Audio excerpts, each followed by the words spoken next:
Hi everyone, so today I'm going to be showing you how to change the front brake pads on a 2016 Toyota Camry. So let's go ahead and get started. So the first thing you need to do is you need to break the bolt on all 5 of the lug nuts here. It takes a 13/16 will fit it, use a breaker bar. Just loosen it so that when you jack it up you can take the tire off. So go ahead and do that first. So I forgot to mention as you're loosen them in a star pattern. So just making a 5-pointed star, loosen them in that way. Helps to prevent the rim from bending as you're loosening it. So next you need to jack the car up. A good jack point is under here. By the way, I'm showing this on the passenger side, but it's going to be the same procedure, just kind of mirrored on the driver's side. So there's a good bolt there that you can jack on, and then you can go ahead and put a jack stand right here. So go ahead and get the side of the car jacked up next. So I also forgot to mention, since you're going to need to do the brake pads on both sides, you need to loosen the lug nuts or break the nuts on both sides before you jack it up. So after you have it jacked up and on a jack stand, you never want to work under a car without a jack stand on, go ahead and loosen these the rest of the way and take the wheel off. Alright, so with the tire off, you can kind of see everything that you're going to be working with here. So, first to explain, you have your rotor here.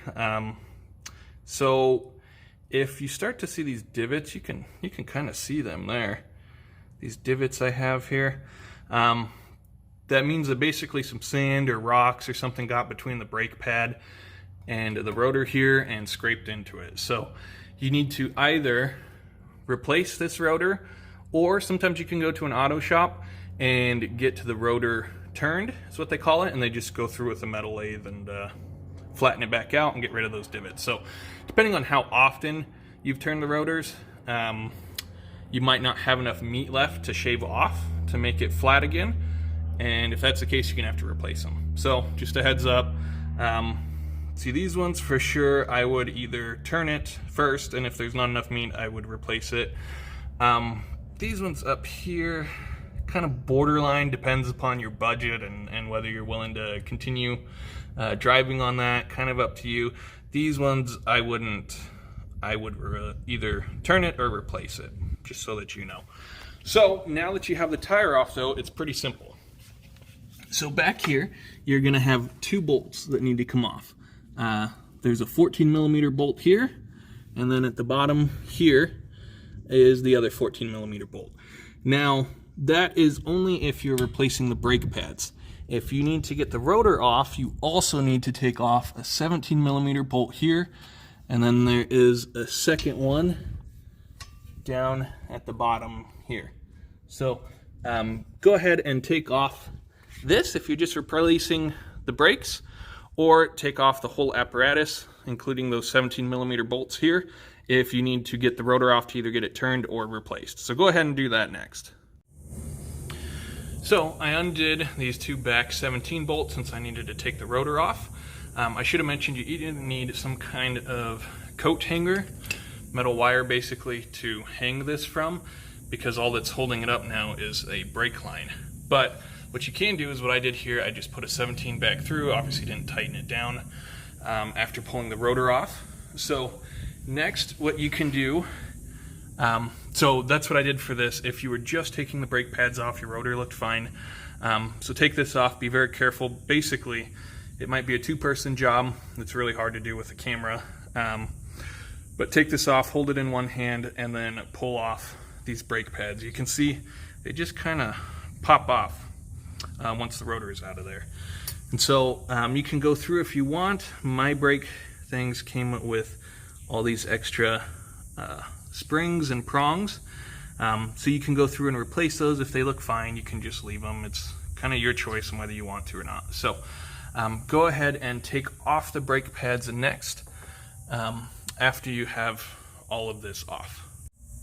So be sure to keep those 2 little spring pieces there. You can see there, it helps to separate the brake pads.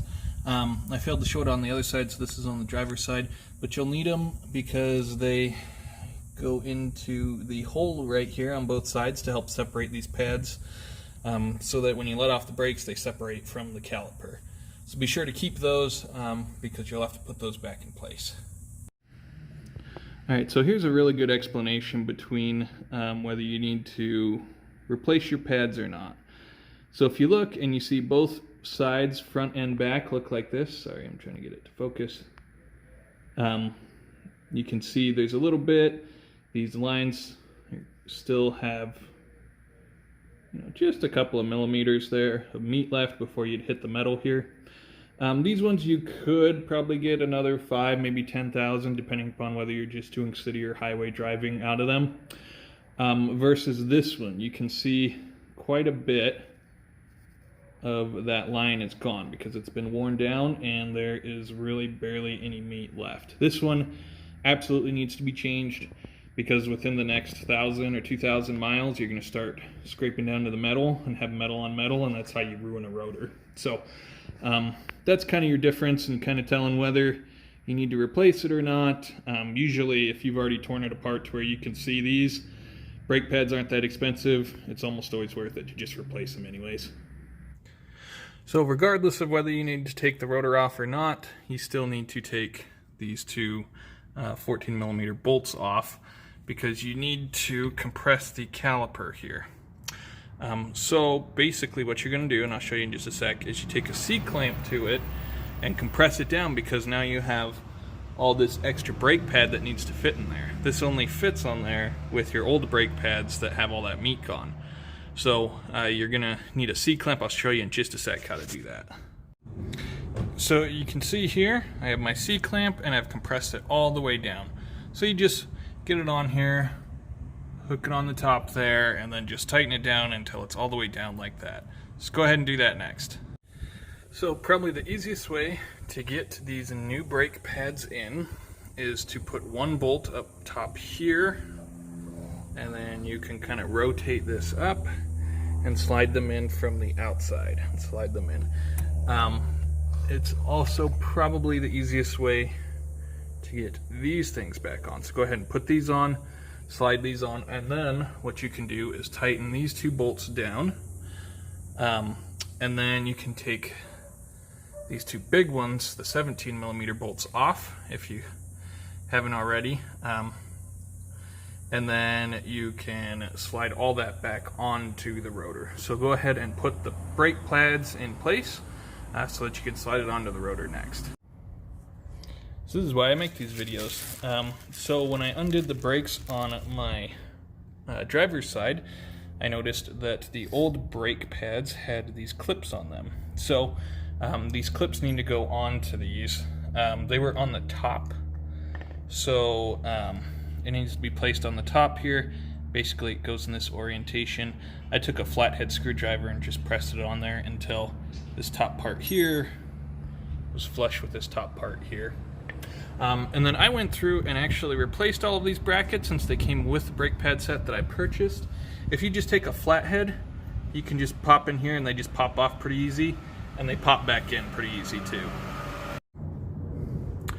Also, just so you know, this 14 comes off, but there is a bolt here that sometimes will spin. It's an 18 millimeter. If you take one of these wrenches, you can just put it on here, and then you can loosen this back bolt here if you run into that issue. So with these top pins in, you should be able to just put the caliper back on, so you can see way better. I mean, it still has these scratches, but you feel them and it feels flat. That's the important thing. So with this on, whether you took the rotor off or not, make sure that basically what you do when you have that caliper pressed back and the brakes spread as far as they go, you're able to just pull this whole caliper off, the whole apparatus, and put it on and fit it on here. So that's essentially it. These two, basically they're called brake caliper pins, here and here, are torqued down to, I believe, 25 or 29, somewhere in that range. Foot-pounds, it's pretty close. And then the back bolts that hold the the whole apparatus on here and then at the bottom are torqued to 75 foot-pounds. And then you put the tire back on and it's torqued down to 79 foot-pounds. All 5 of these. Be sure again that you do it in that star pattern of a 5-point star. Helps keep everything straight here and prevents it from bending. So anyways, that is how you change the brake pads. So I did the front pads, but this actually works for all 4 because it's disc brakes in the rear as well, even though I just showed you for the front. Usually the front wear out faster, but if you're going to replace the front, you obviously have to replace both the fronts. And if you're going to replace the rear, you obviously have to replace both sides, passenger and driver, for the rear. So anyways, that's how you change the brake pads on a 2016 Toyota Camry. Hopefully this was helpful, and thanks for watching.